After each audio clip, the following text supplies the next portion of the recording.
Let's turn now to that weather threat from coast to coast. Two powerful new storms moving into the west as millions try to recover from heavy rain, mudslides, and snow trapping drivers and knocking out power. Our chief national correspondent Matt Gutman is there in Seattle with all the latest on this. Good morning, Matt. Good morning, Cecilia. And that wind, it was powerful enough to uproot even enormous Douglas firs. This one got sent slamming into that house, and there was so much damage to power lines from trees that there are still thousands without electricity this morning. Those ferocious West Coast winds Sunday knocking down trees and limbs, which ripped into power lines. There went the power. Transformers blown and power lines incinerated in a cascade of sparks and blue light. More than 250,000 people left without power on Sunday. Across Washington state, 60-mile-per-hour wind gusts plucking trees from the ground, slamming them into homes. That storm also bringing snow and whiteout conditions, backing up traffic on I-80 for miles. Snow pummeling the Sierra Nevada, cars slipping on icy roads.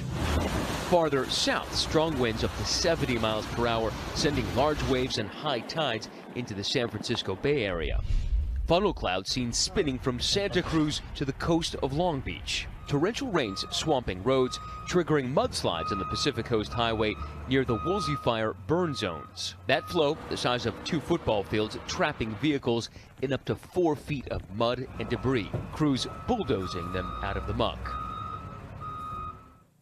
Now, Cecilia, that weather has mostly cleared, but there are millions along the West Coast bracing for another 2 additional storms. The first of those is set to hit tomorrow. I'm told the power crews will be out in force even before that storm hits. Cecilia. All right, Matt, it's going to be a long day over there. Thank you. Let's get over to Ginger now with the latest on those 2 storms closing in on the west. Good morning, Ginger. Good morning, Cecilia. The last thing people want to hear after their car is smashed or they wake up like my cousin did in Sacramento with water, rainwater, into her drawer because there's a tree through her bathroom. Yeah, the last thing you want to hear is that there's more storms to come. And look, we're on alert all the way from Washington and Oregon and California over to parts of New York, Pennsylvania, and Maine. Check out the line of storms. There's actually 3 lined up with the one that's already on shore. Tuesday is going to be the big day for the next one to come through, especially Northern California. We're talking about heavy rains again, inches of rain that happen very quickly. And by the time this is all said and done, the rounds of it, up to 4 feet of snow in the Sierra. They say there's no shortage of petrol, but that's little comfort to motorists caught in the growing lines across central Mexico. The state oil firm Pemex is changing distribution methods to beat criminal gangs. They've been tapping into pipelines, stealing thousands of barrels of petrol at a time.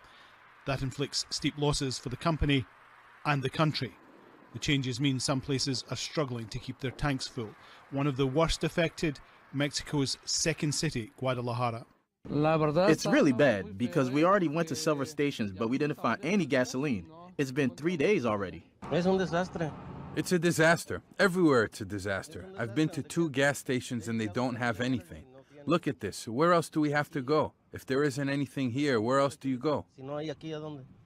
Mexico's new president says he's no idea how long people will face shortages. The truth is that we're already seeing positive results.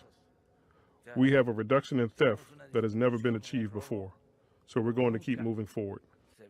Pemex says about $7 billion in fuel has been siphoned off since 2016 alone. The president has ordered the military to start securing key installations, while the company is changing distribution to use more tankers and fewer pipelines that are easily targeted. Alan Fisher, Al Jazeera. On Monday, the Huffington Post reported that 2 gay men have launched separate legal bids to overturn Hong Kong's ban on same-sex marriage, the first time the law has been challenged in court. The 2 men, an activist and a student, argue that the ban on same-sex marriage violates their right to equality under the Basic Law, the city's mini-constitution. They're asking the government to review and amend the law on marriage, currently defined as between a man and a woman, to the union of 2 persons. China accuses the U.S. of violating international law after an American Navy destroyer sailed near islands claimed by Beijing in the South China Sea. Such actions by the U.S. vessel violate the Chinese laws and international laws, infringe China's sovereignty, and undermine peace, stability, and good order in relevant waters. We firmly oppose relevant moves and urge the U.S. to immediately stop such provocations. We will continue to take necessary measures to safeguard national sovereignty and security. China's reaction follows a naval operation described by the U.S. as an attempt to counter Beijing's excessive maritime claims in the sea. A spokeswoman for the U.S. Navy said the USS McCampbell sailed within 12 nautical miles of the Paracel Islands to carry out a freedom of navigation operation. Beijing has in the past condemned Washington and its allies for similar operations. Author and columnist Einar Tangen believes the deployment of the U.S. naval forces in the South China Sea is aimed at building up pressure on Beijing. Well, as usual, they're reacting to classic Donald Trump, who is making trade and security issues an attempt to gain leverage. This is not a way of starting serious trade negotiations, but it appears to be the way that Donald Trump likes to. As bad as it could get would be a miscalculation, especially on the part of Washington, that they can interfere perhaps in Taiwan, or that they come within the territorial zones claimed by China, in which case there could be a military altercation which could rapidly escalate into some sort of large scale military operation. This is exactly what the world does not need, especially as it's already been roiled by these tariffs being taken out by the U.S. against the U.S. And the rest of the world. According to a report by Reuters on Tuesday, the Afghan Taliban called off peace talks with U.S. officials in Qatar this week, citing an agenda disagreement regarding the involvement of Afghan officials, as well as a possible ceasefire and prisoner exchange. On Wednesday, 2 days of peace talks were set to start. However, the militant group said they had refused to allow puppet Afghan officials to participate. America's war in Afghanistan is the nation's longest overseas military operation, costing nearly $1 trillion and claiming the lives of tens of thousands of people. A Taliban source told Reuters the U.S. officials insisted that the Taliban should meet the Afghan authorities in Qatar, and both sides were in disagreement over declaring a ceasefire in 2019. As the U.S. and China kick off renewed trade talks, the U.S. sent one of its guided missile destroyers through Chinese-claimed waters. According to Business Insider, a Chinese official called the action a provocation. China has made sovereignty claims near the Paracel Islands in the South China Sea that are not internationally recognized. Vietnam, Taiwan, Indonesia, Malaysia, Brunei, and the Philippines have all made competing claims. A spokesperson for the Chinese Foreign Ministry said that China had sent warships and aircraft in response to the presence of the guided missile destroyer USS McCampbell. Reuters reports North Korean leader Kim Jong-un is visiting China at the invitation of Chinese President Xi Jinping. This comes only days after warning he may take an alternative path if the United States does not ease sanctions and pressure on his country. The visit, confirmed by North Korean and Chinese state media, will likely lead to Kim's fourth summit with Xi in the past year, and comes amid plans for a second summit with Trump aimed at denuclearizing the Korean peninsula. Kim held 3 summits last year with Xi, his most important the nation's ally. Defense Chief Chung Kyung-do held a phone with his U.S. counterpart Patrick Shanahan, who is serving as acting defense secretary since the departure of James Mattis. According to Seoul's Ministry of National Defense, during the meeting held earlier in the day, the 2 military leaders reaffirmed maintaining a combined defense posture and close military consultations.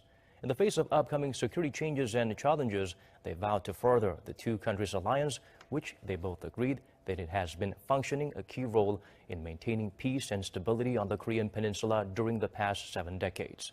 Chung and Shanahan also agreed on the importance of military cooperation and joint efforts in establishing perpetual peace on the peninsula, as well as for successfully achieving complete denuclearization. They vowed to continue close partnerships for continual development of the bilateral. We are going to go over to Ginger and now turning to fast-moving storm bringing snow, rain, and strong wind across the Midwest into the Northeast. Ginger, you have it all. It seems like winter is coming. It's going to be cold. Finally feeling like winter in a lot of the country. And you can see Manistee, Michigan, 6 to 13 inches of snow fell in northern Michigan on the lakes. And I'm telling you, I grew up on Lake Michigan. It can get riotous, and it was up to 20-foot waves. Look at what happened to this lighthouse beacon. It was there in Manitowoc, Wisconsin. And just moments after the water and wind just kind of took it over, it's gone. So that thing that had been there for decades at least, taken out by those strong southeast winds. Now we see wind advisories all the way from Indianapolis back to North Dakota. Those wind gusts will top 30 to even 50 miles per hour. And tomorrow we get it here in the Northeast. So if you're in Boston or New York City, Washington, D.C., you'll see some of those gusts reach 24 or 25 miles per hour. Windy all the way through French Prime Minister has Thursday. announced plans to ban participation in unauthorized demonstrations. He said the government would introduce a new law punishing demonstrators by having to pay for the damage caused to businesses and property during protest. The decision follows new waves of protests that turned violent in Paris and in cities over the weekend. Statistics show the Yellow Vest movement will take a toll on the French economy, forecasting a slower growth of 1.5% for last year. That's down 2 percentage points from an earlier estimate. Since the Trump-Kim Singapore summit in June, the Trump administration has regularly shifted its stance on denuclearization.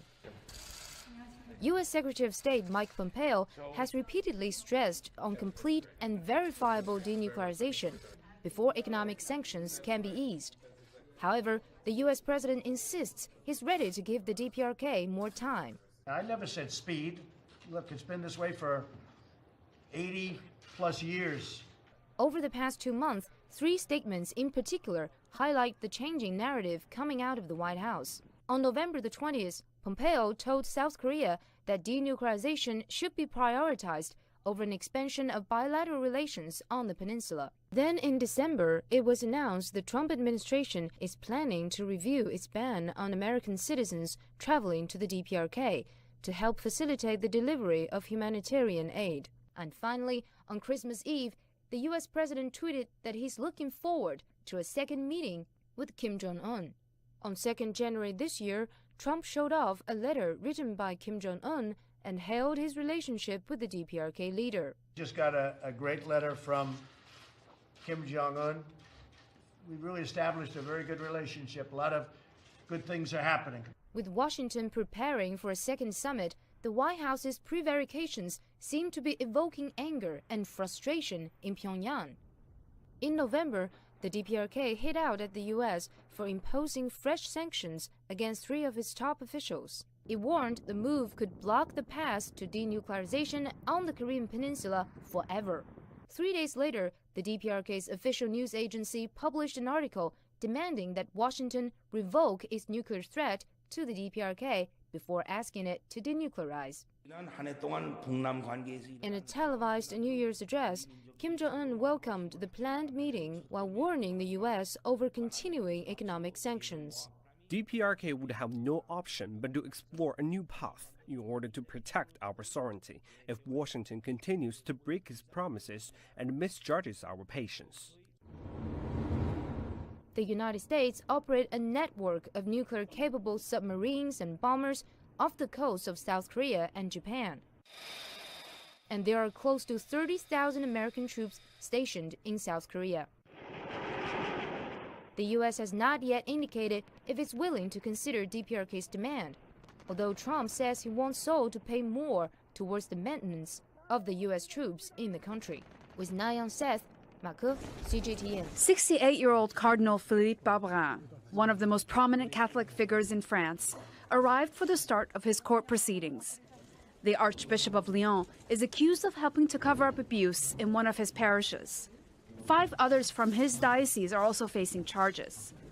The case is about Father Bernard Prénon, who has acknowledged abusing boys and is set to be tried later this year. More than 85 people say he abused them during the 1980s and 1990s. His alleged victims came to court hoping for answers. The cardinal is responsible for the Diocese of Lyon, and in 2013 he promoted a priest as dean who some years before had admitted to having abused children. When you are responsible for a person who has admitted to having abused and raped children, to promote him as dean, thus putting him in contact with many more believers and children, is simply irresponsible. I think that at last we will know the truth about the mechanism of silence, and I think that the 3 days are a way for us to have real answers and to know how it was possible for a sexual predator to remain in his position for 50 years, to have responsibilities without being asked a single question. Cardinal Barbarin faces up to 3 years in prison and a fine of $54,000 if convicted of failing to report the abuse of minors. He denies the allegations. There have been numerous cases of sexual abuse of children within the Roman Catholic Church. And Pope Francis has reiterated the Church's commitment to preventing such crimes. Here I can't refrain from speaking about one of the plagues of our time, which sadly has involved some members of the clergy. The abuse of minors is one of the vilest and most heinous crimes conceivable. Such abuse inexorably sweeps away the best of what human life holds out for innocent children and causes irreparable and lifelong damage. The Holy See and the Church as a whole are working to combat and prevent these crimes and their concealment. This case will likely hinge on whether Cardinal Barbarin should have reported a priest under his responsibility to police once he learned about the allegations against him. For now, the Cardinal will have to answer some very hard questions in this courtroom in the days ahead. Dorsa Jabari, Al Jazeera. From where Frank Lagunas stands, which for the past couple weeks has been at home, the forecast for workers employed by the U.S. government is gloomier than ever. Some will be paying their mortgages, some will be paying their car payments, some will be paying their credit cards. As a furloughed chemist for the Environmental Protection Agency, responsible for overseeing the cleanup of some of the most toxic waste sites in the country, he has been deemed a non-essential worker. Also non-essential, it seems, is the environment. Well, there's nobody there to safeguard current regulations and oversee any potential environmental damage. So there's a violation of EPA law? There's no one there to, enforce current law. Repeated shutdowns have led to a brain drain. Over the past 2 years, the Chicago region, covering several states, has seen 150 of the EPA's 950 employees leave. It's almost lunchtime here at the Federal Building in downtown Chicago, and it's normally bustling, but today is unusually quiet. And on Friday, many workers will be missing their first paycheck of the year. Across the U.S., about 800,000 federal workers who earn $43,000 a year on average are either working without pay or not working at all. From national parks to the Farm Service Agency to the Alcohol Tax and Trade Bureau, which has stopped approving labels for new beer and wines. Among those federal employees is Sam Kitchen, a correctional officer at Chicago's federal prison, home to some of the nation's most dangerous inmates. Your drug runners, murderers, rapists. But he's not staying home. He's considered an essential worker. He's just not getting paid. Do we pay our mortgage? Do we pay our house payments? What's the judge going to say if I can't pay my child support? We do a necessary job, a thankless job, but a job that the public expects us to do. Now, we expect our elected officials to do what they are elected to do. Now, if they want to walk around and say, okay, we're not going to pay you, how about they cut their pay and donate it to some federal employees so they can get paid? For now, he and thousands of other federal employees wait for the president, who donates his salary to charity, and members of Congress, who are getting their paychecks without pause, to break the impasse and fund the government. John Hendren, Al Jazeera, Chicago. When she was told to cover anti-government protests for her newspaper, Rabaa knew it would not be an easy assignment. She'd heard of arrests in previous protests, but didn't expect it to be her turn and just for carrying out her work. I went to cover the protests when a pickup truck came and fired tear gas at protesters. People fled in different directions. I ran into a hospital, but tear gas was fired into the building. Masked men came in and started threatening people, and when they found out I was a journalist, they arrested me along with the others. They were beating people they arrested with batons as they took us to the station. Protests in Sudan started in December over bread price rises and high inflation. Within 2 days, they turned into anti-government demonstrations, with people demanding that President Omar al-Bashir step down after 29 years in power. The protests spread nationwide, and some social media platforms were blocked. Workers from various sectors went on strike. Many were arrested for saying they wanted a change in government. We were holding our posters and had barely come out of the university compound when men in pickup trucks came and started beating us and told us to get in the pickup. They took us to the station and started humiliating us and calling us names. The protests are now in their third week, with more to come in the days ahead. Sudan's government says 816 people have been arrested since the protests began, but opposition groups and activists say that number is well over 1,000. The opposition also says security forces are intimidating people and targeting journalists to stop the news of the demonstrations from spreading. The government says 19 people were killed in the protests, but Amnesty International says the number was nearly 40 in the first week alone. The head of the police says his forces did nothing wrong. The incidents and violence are caused by those who want to destroy and loot and those who have alternative agendas. They used weapons and burnt institutions and instigated people to protest against the nation. The police have handled the protesters with the highest level of professionalism and self-restraint. Demonstrators say they will continue to protest against President al-Bashir's rule. The government says it will remain in power. More lives are expected to be lost, and even more are expected to be arrested as the two sides remain defiant. Iba Morgan, Al Jazeera, Khartoum.